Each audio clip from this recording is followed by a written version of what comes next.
ജനങ്ങളുടെ പ്രീതിക്ക് പകരം വെറുപ്പ് സമ്പാദിക്കുന്ന ഒരു സർക്കാർ തികഞ്ഞ പരാജയമാണ്. നല്ല കാര്യങ്ങൾ ചെയ്യുന്നില്ല എന്നതുകൊണ്ട് മാത്രം ജനം ഒരു സർക്കാരിനെ വെറുക്കില്ല. വികസനത്തിൻ്റെയോ ക്ഷേമ പ്രവർത്തനങ്ങളുടെയോ പോരായ്മ കൊണ്ട് ജനവികാരം സർക്കാരിനെതിരെ ആളിക്കത്താറില്ല. എന്നാൽ ഏകാധിപത്യ ഭരണത്തിൻ്റെ മുഖമുദ്രകളായ പോലീസിൻ്റെ അഴിഞ്ഞാട്ടം, ഗുണ്ടാവിളയാട്ടം, സ്വജന പക്ഷപാതം, അഴിമതി, നിയന്ത്രണമില്ലാത്ത വിധം കുറ്റങ്ങളുടെയും ലഹരിയുടെയും വ്യാപനം, ഖജനാവ് ഖാലിയാക്കി കടക്കണിയിൽ മുക്കൽ തുടങ്ങിയവ വെറുപ്പിൻ്റെ ചാകര കൊയ്യും. അതാണ് കഴിഞ്ഞ 10 കൊല്ലം കേരളം കണ്ടത്. അതാണ് പിണറായി സർക്കാർ എന്ന വൻ സാങ്കല്പിക വടവൃക്ഷത്തിൻ്റെ കടയ്ക്ക് കോടാലി വെച്ചത്. അടിവേരറ്റ് കഴിഞ്ഞ ആ പ്രസ്ഥാനം ഇനിയൊരിക്കലും ഇവിടെ തലവെക്കാനുള്ള യാതൊരു സാധ്യതയും കാണുന്നില്ല. ഇനിയൊരു തിരഞ്ഞെടുപ്പിൽ ശക്തമായൊരു മത്സരം കാഴ്ചവെക്കാൻ പോലും CPM-ന് കഴിയില്ല എന്നതിൻ്റെ സൂചനകൾ ഈ തിരഞ്ഞെടുപ്പിൽ കണ്ടു കഴിഞ്ഞു. തുടർന്നുള്ള പാർട്ടി ചർച്ചകളിലും വിലയിരുത്തലിലും ഇതുതന്നെ ജനം കണ്ടുകൊണ്ടിരിക്കുകയുമാണ്. ഇനി ഈ വൃക്ഷത്തിന് വേരുമുളപ്പിക്കാനുള്ള ഒറ്റമൂലി കൈവശമുള്ള വിദഗ്ധരൊന്നും ആ കൂട്ടത്തിലില്ലതാനും. നല്ലൊരു നേതൃത്വവുമില്ല. ഇതേ രീതിയിലായിരുന്നു ബംഗാളിലും ത്രിപുരയിലും പാർട്ടി ക്ഷയിച്ചു പോയത്. പിണറായി സർക്കാർ ജനങ്ങളുടെ വെറുപ്പ് ഏറ്റവും അധികം വാരിക്കൂട്ടിയ നവകേരള ഉല്ലാസയാത്രയിലെ രക്ഷാപ്രവർത്തനമെന്ന് പിണറായി പേരിട്ട ഭീകരമർദ്ദനങ്ങൾ ആദ്യ ദിവസം തന്നെ ചർച്ചയ്ക്ക് UDF സർക്കാർ ജനങ്ങളുടെ കയ്യടി നേടിക്കഴിഞ്ഞു.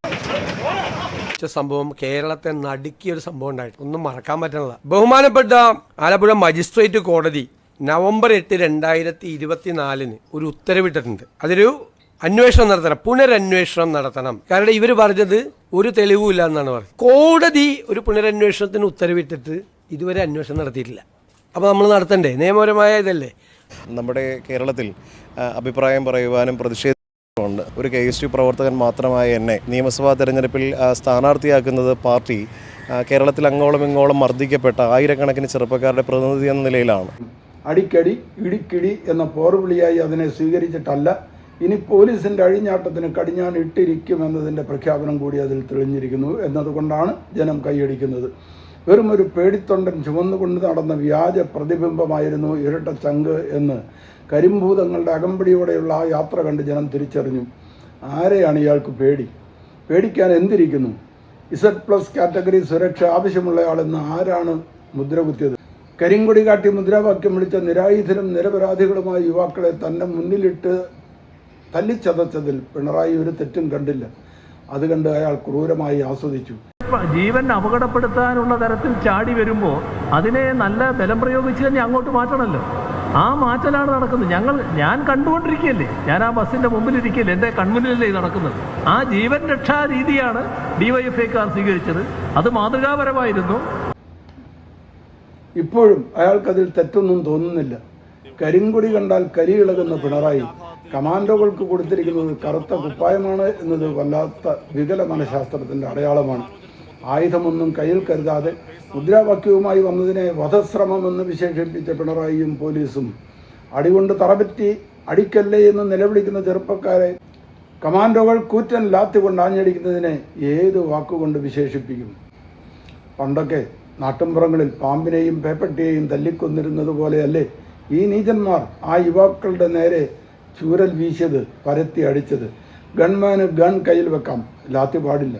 ഗൺ അയാളുടെ കയ്യിലില്ല, അനുവദിക്കാത്ത ലാത്തി ഉണ്ടുതാനും. പിണറായിയുടെ വാഹനം കടന്നുപോയ ശേഷമാണ് മർദ്ദനം. മുഖ്യമന്ത്രിക്കൊപ്പം പോകാതിരുന്നത് കൃത്യവിലോപം. ആ ചെറുപ്പക്കാരെ നല്ലപോലെ തല്ലിപ്പൊരിച്ചിട്ട് വാ മക്കളെ എന്ന് ആരാണ് അവരോട് പറഞ്ഞത്? എന്തായാലും സർവത്ര പാളി.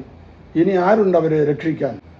കുറ്റമൊന്നും ചെയ്യാത്ത നിരായുധരായ ചെറുപ്പക്കാരെ ഭീകരമായി മർദ്ദിച്ച പോലീസുകാരെയും അത് കണ്ട് രസിച്ചിരുന്ന പിണറായി ഉൾപ്പെടെയുള്ള സകല മന്ത്രിമാരെയും പ്രതികളാക്കി കേസെടുത്താലേ ആ ചെറുപ്പക്കാർക്കും ജനങ്ങൾക്കും നീതി കൊടുത്തു എന്ന് പറയാനാകൂ. കുറ്റകൃത്യങ്ങൾക്ക് കൂട്ടുനിൽക്കുന്നതും കുറ്റവാളികളെ സംരക്ഷിക്കുന്നതും കുറ്റമാണ് എന്നാണല്ലോ നിയമം. പല ക്യാമറകളിൽ പതിഞ്ഞ കൃത്യമായ വീഡിയോ തെളിവുകൾ ഉണ്ടായിട്ടും തെളിവില്ല എന്ന് പറഞ്ഞ് കേസൊതുക്കാൻ നോക്കിയ ADGP അജിത് കുമാർ ഉൾപ്പെടെയുള്ള പോലീസ് മേധാവികൾക്കെതിരെയും ശക്തമായ നടപടിയെടുക്കണം. ഇതിനല്ലേ IPC 120 കുറ്റകരമായ ഗൂഢാലോചന എന്ന് പറയുന്നത്? ഇവരൊക്കെ എത്രയോ കേസുകൾ ഒതുക്കിയിട്ടുണ്ടാവും. അതായത് ജനങ്ങളുടെ സുരക്ഷയും നിയമവാഴ്ചയും ഉറപ്പാക്കേണ്ട പോലീസ് തന്നെ കുറ്റവാളികളും തെമ്മാടികളും ഗുണ്ടകളുമാകുക, അവരെ സർക്കാർ സംരക്ഷിക്കുക. എന്തൊരു നാടാണിത്, എന്തൊരു സർക്കാരാണിത്. DGP റാങ്കിൽ വിരമിച്ച അലക്സാണ്ടർ ജേക്കബ് ഈ മർദ്ദനത്തെ രക്ഷാപ്രവർത്തനം എന്ന് ന്യായീകരിച്ച് നിരത്തിയ വാദം ഞെട്ടിച്ചു. അയാൾ എന്ത് പോലീസാണ്? വിവാദത്തിന് വഴിമരുന്നിടുന്ന പ്രസ്താവനകളും ഞെട്ടിക്കാൻ വേണ്ടി മാത്രമുള്ള വിചിത്ര അനുഭവങ്ങളും വിളിച്ചു പറയുന്ന അദ്ദേഹത്തിന് എന്തോ മാനസിക വിഭ്രാന്തി ഉണ്ട് എന്ന് തോന്നാത്ത മലയാളികളുണ്ടോ? മറ്റൊരു പ്രമുഖ നേതാവിൻ്റെ വാദം കണ്ടോ? ഞങ്ങൾ ഇതിനെയൊന്നും ഭയപ്പെടുന്നവരല്ല. ഞങ്ങൾ എന്തെല്ലാം കണ്ടിട്ടുള്ളവരാണ്, അനുഭവിച്ചിട്ടുള്ളവരാണ്. ഞാനെന്തെല്ലാം അനുഭവിച്ചിട്ടുണ്ട്. ഇതിൽ നിന്നൊന്നും ഞങ്ങളെ പിന്തിരിപ്പിക്കാൻ സാധിക്കുമെന്ന് ആരും ധരിക്കരുത്. ഞങ്ങൾക്കിതൊന്നും പേടിയില്ല, ഇതൊക്കെ കുറെ കണ്ടതാ എന്നിപ്പോഴും പറയുന്ന ഈ ധാർഷ്ട്യമാണ് തങ്ങളെ മലർത്തിയടിച്ചതിൻ്റെ പ്രധാന കാരണമെന്നോ, ഇനി ഈ നയമൊന്ന് തിരുത്താമെന്നോ, ഈ സംഗതി ഇവിടെ ചെലവാകില്ലെന്നോ EP ജയരാജന് തോന്നിയിട്ടില്ല. കുറ്റക്കാർക്കെതിരെ നിയമപരമായ നടപടിയെടുക്കുന്നതിനെ പ്രതികാര നടപടി എന്ന് വിശേഷിപ്പിച്ച ശ്രീ ജയരാജൻ പിണറായി സർക്കാർ കേരളത്തിൽ അങ്ങോളം ഇങ്ങോളം നിരപരാധികളെ തല്ലിച്ചതച്ച നടപടിയെ താങ്കൾ എങ്ങനെ വിശേഷിപ്പിക്കും? ജീവകാരുണ്യ പ്രവർത്തനമെന്നോ? ലഹരി മാഫിയയെ വേരോടെ പിഴുതെറിയുമെന്ന ആഭ്യന്തരമന്ത്രിയുടെ പ്രഖ്യാപനവും ജനം നന്നായി സ്വീകരിച്ചിട്ടുണ്ട്.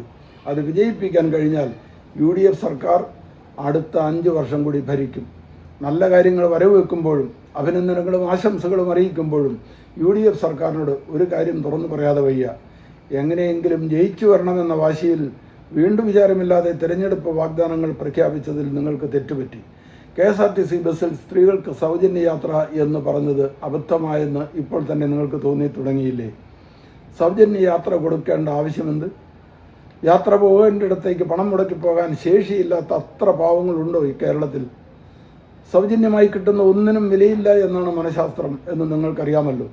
മറ്റൊന്ന്, സ്ത്രീകളെന്ന് പറയുമ്പോൾ അതിൽ പെൺവർഗം മുഴുവൻ വരും.